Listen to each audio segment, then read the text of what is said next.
সাম্প্রতিক ছাত্র জনতার তীব্র গণ আন্দোলনের মুখে দেশ ছাড়েন আওয়ামী লীগ সভাপতি শেখ হাসিনা। তিনি বর্তমানে ভারতের রাজধানী দিল্লিতে অবস্থান করছেন।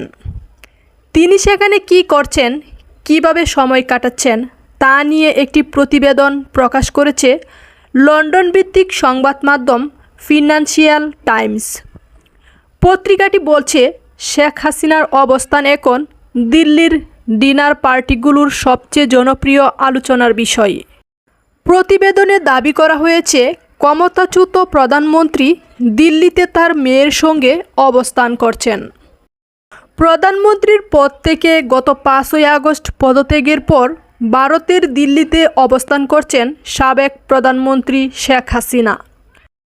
তবে তিনি দিল্লির ঠিক কোথায় অবস্থান করছেন সেটা স্পষ্ট না। এ নিয়ে মোদি সরকার তেমন কিছু করছে না। তবে তার অবস্থান নিয়ে বাংলাদেশের পাশাপাশি ভারতের কূটনৈতিক পাড়ায় চলছে ব্যাপক জল্পনা কল্পনা। এমন পরিস্থিতিতে তার অবস্থান নিয়ে একটি প্রতিবেদন প্রকাশ করেছে ব্রিটিশ সংবাদ মাধ্যম ফিনান্সিয়াল টাইমস।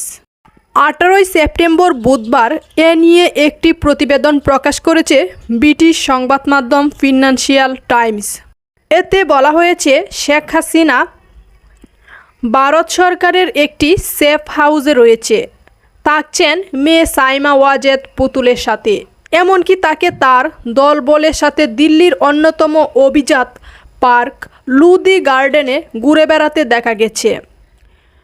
সংবাদ মাধ্যম লিখেছে, গত 5ই আগস্ট যখন বিক্ষোভকারীরা শেখ হাসিনার ঢাকার বাসভবনের দিকে মিছিল নিয়ে যাচ্ছিল, তার মধ্যেই তিনি পদত্যাগ করেন এবং সামরিক বিমানে করে ভারতের গাজিয়াবাদের কাছে ভারতীয় বিমান বাহিনীর একটি ঘাঁটিতে যান। নরেন্দ্র মোদীর সরকার পরে নিশ্চিত করে শেখ হাসিনা ভারতে আছেন। এ বিষয়ে আর বিস্তারিত কোনো তথ্য না দেওয়া হলেও থেমে থাকেনি আলোচনা।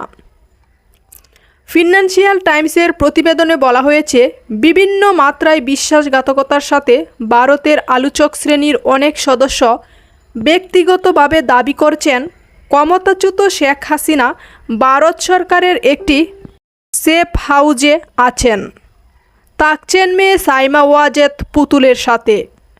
এমনকি শেখ হাসিনাকে তার দলবলের সাথে দিল্লির অন্যতম অভিজাত পার্ক লোদি গার্ডেনে ঘুরে বেড়াতে দেখা গেছে।